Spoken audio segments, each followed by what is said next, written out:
In window cleaning, cash flow is very important, especially when you get problems with your van that prevent you from working, or the weather which stops you from going out. So in this video I'm going to cover the different window cleaning payment options that I offer my customers.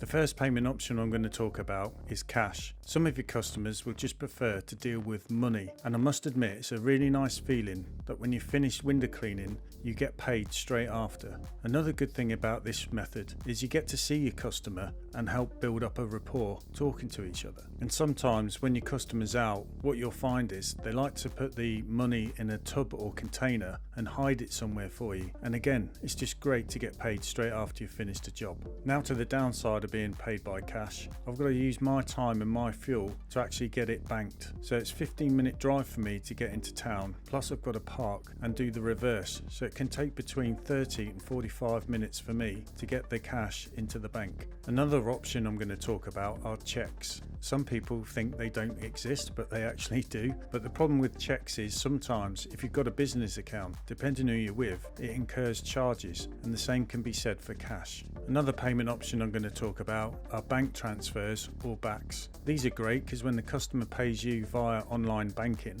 it goes into your bank account and you don't incur any costs. That's something I really like. However, you're at the customer's mercy. Sometimes things happen and they put it off to tomorrow, and the same thing happens and it goes on, and eventually you've got to chase them up. So again, you're going to lose time doing admin in the evenings, sending out payment reminders. Cash flow is really important because your bills have to come out on certain days, and especially if you're employing people, you've got to pay them. Another thing with using BACS is if your customer doesn't put down a reference of who they are, it's hard to find out who's who when you've been paid. And again, this can take up your evenings doing all the admin.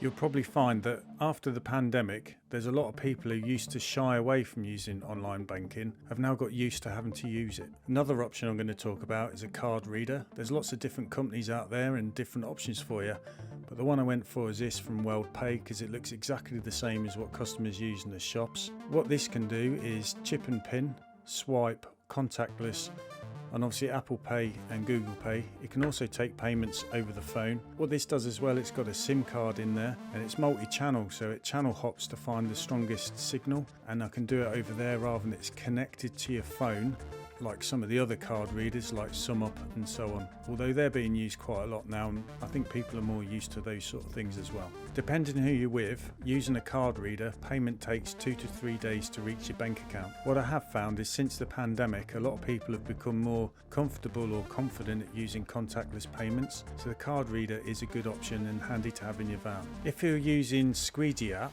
or you're using Xero to do your bookkeeping, you can add something called Stripe to these. So when you send your customer an invoice, it allows them to pay using their card online. All you need to do is head over to the Stripe website and sign up. Using the dashboard, you can send invoices direct from there. But what I do is I've tied it in using Squeegee app and Xero. You can see here using the Squeegee app, I can send an invoice over to the customer, and because I've signed up with Stripe, they've got a pay invoice with card option. When they press on this, it just directs them through what they need to do. And if you're using Xero as a bookkeeping program, the same can be done there. You'll see here, all you do is get your invoice across using Xero, and again, because I've connected it to Stripe, it's got the option to pay by credit card or debit card. And again, once they click on here, it just guides them through what they need to do. Another payment option is GoCardless. It's a direct debit system, so they're covered by the direct debit guarantee. It also means you get paid within 7 days from doing the job, and the customer is always kept informed of any movement of money from one account to another. So all you need to do is head over to the GoCardless website, get yourself signed up. Using a dashboard, you can send invoices, you can send links to invite them to sign up to GoCardless, and you can do the same thing again if you're using Squeegee app